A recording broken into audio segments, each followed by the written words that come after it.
नाराज होते हैं। उसने कहा अल्लाह का बंदा है ना, नाराज हो भी जाएगा तो लंबा नाराज रहेगा नहीं। अल्लाह वाले जल्दी राजी हो जाते हैं। पहुंच गए। अब वो बाबा जी नमाज पढ़ रहे थे तो कहते मैंने अजीब मंजर देखा कि बाबा जी फुरात के किनारे नमाज पढ़ रहे हैं और एक भेड़िया उनकी बकरियों की हिफाजत कर रहा है।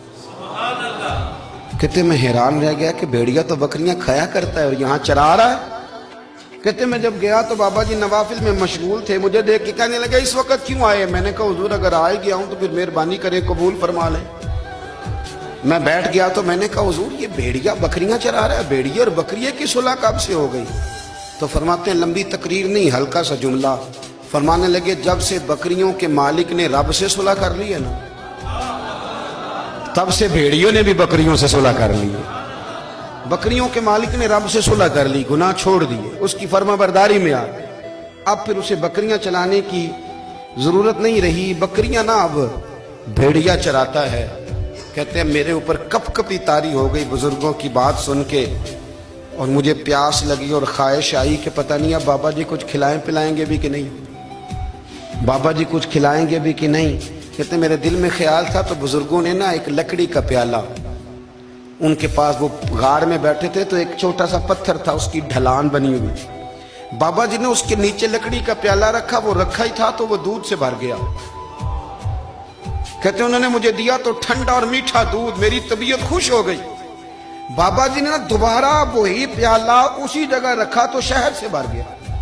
1000 साल पहले दाता साहब लिख रहे हैं। कहते मुझे दिया, मैंने फौरन कहा, मैंने कहा हुजूर ये दूध तो गाय भैंस देती है, पहाड़ों से तो नहीं निकला करता, और शहद तो शहद की मक्खियां देती हैं, पत्थरों से तो नहीं निकलता, ये आप कहां से निकाल रहे हैं? तो कहते हैं वो कुरान मजीद पढ़ने लगे। वज़िस्तस का मूसा लिकौमिही, जब मूसा की कौम ने उनसे पानी मांगा, फरमाने लगे मूसा की नाफरमान कौम पानी मांगे, हजरत मूसा पत्थर पे डंडा मारे तो अल्लाह वहां से 12 चश्मे जारी कर दे।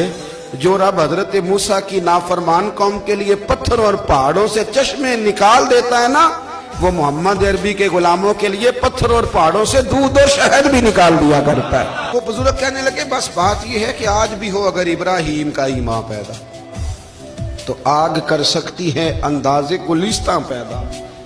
कहने लगा हुजूर फिर मेरे लिए भी दुआ करें। आप फरमाने लगे फिर दुआ ना करा तो मदीने वाले की गुलामी शुरू कर, तो नबी करीम की गुलामी शुरू कर, तो रसूल पाक की गुलामी शुरू कर।